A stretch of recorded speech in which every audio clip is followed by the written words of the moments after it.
इस वक्त की मौजूदा सांसद हैं रीता बहुगुणा जोशी, वो फ़िलहाल अभी उनका आगे का भविष्य तय नहीं है, क्योंकि पिछले दिन इस तरह की चर्चाएं भी हुई थी कि हो सकता है वो इस बार चुनाव न लड़े या उन्हें भारतीय जनता पार्टी दोबारा मौका न दे। हालांकि रीता बहुगुणा जोशी भी दल बदल करके आई थी, परंपरागत रूप से भाजपाई नेता नहीं रही हैं।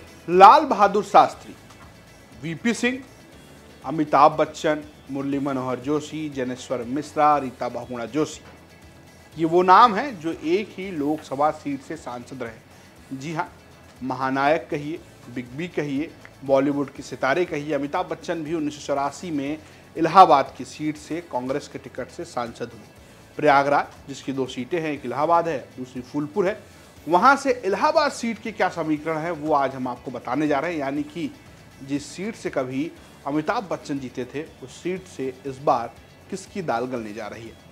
दरअसल इस सीट का इतिहास बहुत दिलचस्प है। जैसा मैंने आपको शुरू में ही बताया कि तमाम बड़े नाम, वो चाहे वीपी सिंह का रहा हो, वो प्रधानमंत्री रहे, लाल बहादुर शास्त्री जो प्रधानमंत्री रहे, इसके अलावा अमिताभ बच्चन, जनेश्वर मिश्रा जो समाजवादी पार्टी के संस्थापकों में से एक थे, बड़े नेता थे, इसके अलावा बीजेपी के बड़े नेता मुरली मनोहर जोशी, रीता बहुगुणा जोशी, उनके पिता, तमाम लोग यहाँ से चुनाव लड़ते रहे। इलाका उनका रहा, खासकर इलाहाबाद इसलिए भी बहुत चर्चित रहा क्योंकि पंडित जवाहरलाल नेहरू का घर यहाँ था। लेकिन ये इतिहास के बाद अगर आप देखेंगे तो इस सीट का एक और इतिहास है। सीट जो है वो गैर भाजपाई पार्टियों की रही है।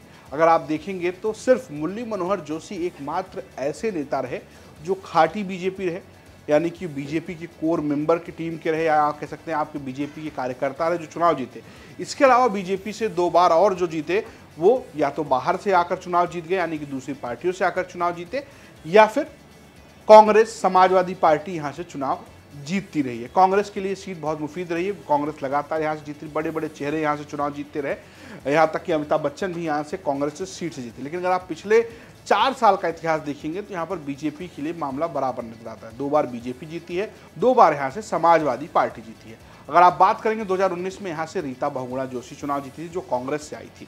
2014 में श्यामाचरण गुप्ता जीते जो बीजेपी से जीते थे, लेकिन ये समाजवादी पार्टी से आए थे बीजेपी में। इसके अलावा सपा से रेवती रमन सिंह 2004 और 2009 में लगातार सांसद रहे, और रेवती रमन सिंह ने यहाँ पर मुरली मनोहर जोशी को हराया था, जो 1996 से लेकर 1999 तक आप कह सकते हैं कि लगातार 3 बार सांसद बने। फिलहाल तो इलाहाबाद की चर्चा अतीक अहमद को लेकर भी होती है। इलाहाबाद की चर्चा बीजेपी में अभी फिलहाल मंत्री नंद गोपाल नंदी को लेकर भी होती है, क्योंकि उनकी पत्नी का टिकट काटा गया। लेकिन क्या एक और टिकट कटने वाला है? क्या रीता बहुगुणा जोशी को बीजेपी टिकट देगी? ये बहुत बड़ा सवाल है, क्योंकि रीता बहुगुणा जोशी कांग्रेस से आई थी तो बीजेपी ने उनको टिकट दिया और चुनाव जीत गई। लेकिन 2022 में उनके बेटे मयंक जोशी ने समाजवादी पार्टी का दामन थाम लिया, तो ऐसे में माना जा रहा है कि बीजेपी कोई एक्शन ले सकती है। ये भी चर्चा है कि यहाँ से कोई और भी टिकट ले सकता है, खासकर नंदी को लेकर काफ़ी चर्चा है यहाँ पर। फिलहाल ये सब चर्चाओं की बात है। ये चर्चा तब चली थी जब नंदी की पत्नी का टिकट मेयर पद से काट दिया गया था।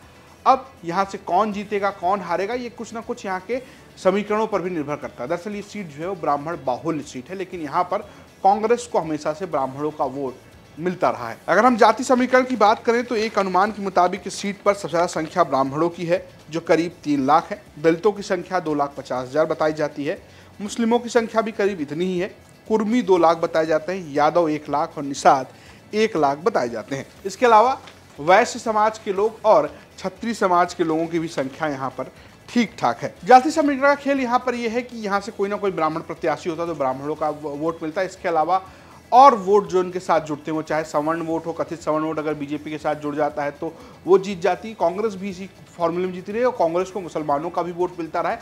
समाजवादी पार्टी यहाँ पर कुर्मी, मुस्लिम, यादव समीकरण से चुनाव जीतती रही है। तो फिलहाल इस बार क्या माहौल है? इस बार माहौल ये नजर आता है कि अगर जो गठबंधन बन रहा है, जिसकी चर्चा है, अगर वो एक साथ मिलकर लड़ता है तो हो सकता है उसको फायदा हो जाए, वो कांटे की टक्कर दे सकता है। और बीजेपी के सामने चुनौती है कि वो किसको टिकट देगी। हमने बात की स्थानीय पत्रकारों से, सुनिए वो क्या कह रहे हैं। लेकिन 2024 के चुनाव के बारे में आप यह नहीं कह सकते।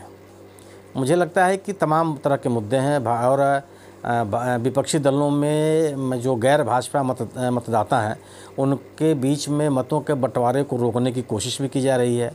तो अगर एक भाजपा उम्मीदवार के खिलाफ एक गैर भाजपा उम्मीदवार होगा तो मुझे लगता है कि ये चुनाव कठिन होगा, क्योंकि जो असेंबली सेगमेंट्स भी हैं उनमें भी विपक्षी दलों की मजबूत स्थिति है, चाहे वो जो जमुना पार के इलाके जिसको कहते हैं आप इलाहाबाद इलाके में, उन कई क्षेत्रों में गैर भाजपा दल जो हैं वो प्रभावशाली हैं।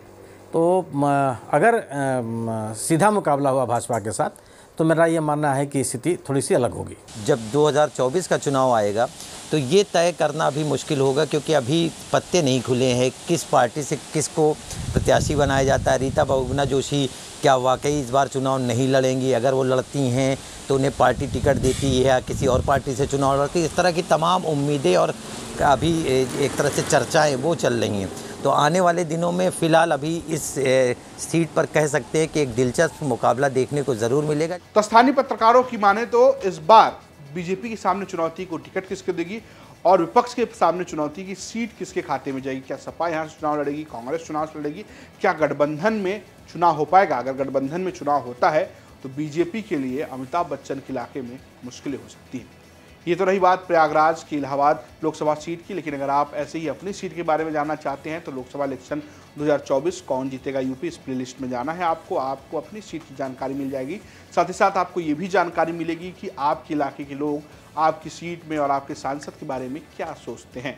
ये स्टोरी आपके लिए भेजी थी प्रयागराज से हमारे सहयोगी आनंद राज ने, प्रस्तुत किया है मैंने रजत ने, और कैमरे के पीछे हैं रंजीत। देखते रहिए यूपी तक। नमस्कार।